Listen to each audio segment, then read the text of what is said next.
Huawei-owned Honor in November launched the Honor 7X, an almost 6-inch Android phone with a decent set of specs and an affordable price tag of £269. Its new phone, the View 10, looks almost identical, has a slightly boosted processor, a fingerprint scanner on the front rather than the back, and it costs a more sizable £449. Those prices convert to $360 and AU $475 for the 7X, and $600 and AU $795 for the new View 10. It's due to go on sale globally in January. The biggest upgrade over the 7X comes in the form of the processor. The View 10 packs Huawei's latest Kirin 970 chip.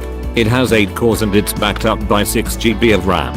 I haven't fully tested the phone yet, but it's the same processing setup found on Huawei's new Mate 10 Pro, $759.99 at Amazon.com. An extremely powerful phone. I expect the View 10 to be similarly capable.